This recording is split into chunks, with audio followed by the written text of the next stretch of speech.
Hi, Darla Bruno, 6519 Pebble Creek Avenue, Northwest, Canton, Jackson Township.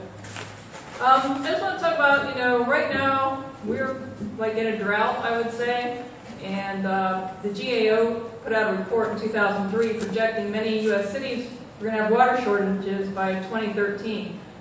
And here we are, making water unusable, water that we need. Less than 1% of the world's water is drinkable. Okay, and I'm concerned because I'm here in Canton, maybe wanting to sell water for fracking on top of leasing the land, and I would like someone here to go on record about that, as whether that is true or not. If that is an intent, I ask you to rethink that. The people are going to need that water. People in this country may need that water.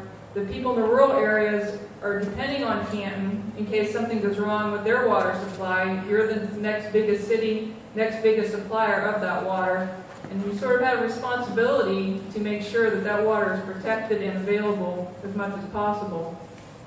I also want to say that about 2 weeks ago, Chesapeake settled a case, $1.6 million, for contaminating some wells.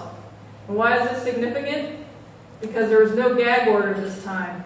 This time the people can talk, and the industry can no longer say they never contaminated a water source. There's been over 1,000 other cases, but there were gag orders and people can't say anything. Well, now that's not true anymore. They can talk. So, for them to say that they don't contaminate is not the truth. And Truthland, by the way, is kind of ironic. The woman narrating that film, her well was contaminated from drilling. So I'm kind of wondering what deal she had to make to speak, in that film.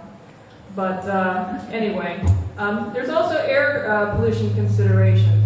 Asthma's gone up 7-fold in areas where they're doing heavy drilling. If you just turn it down. Down. We can hear you. You Okay. don't have to get right up to it. Okay. So in areas where they're doing heavy fracking, asthma's gone up 7-fold. So I'm concerned about, you putting these drills within the city, wells within the city limits, close to people's houses and whatnot. There's a lot of VOCs that come off these wells. You need to, require they put some kind of protection on them. I wanted to say that. And real quick, I want to say too, make sure, when you make a deal, you're supposed to be making a deal with a company that's going to be a good neighbor. Well, you don't know that they're going to be the one that's going to still own that lease because they sell them, and your good neighbor could be from China now. So I don't think the city should be leasing this land. You don't know where it's going to end up, who's going to have it, and whether they're going to be following all of our rules and regulations. Even though they're supposed to, and that's the law, we all know there's illegal dumping and things not done right.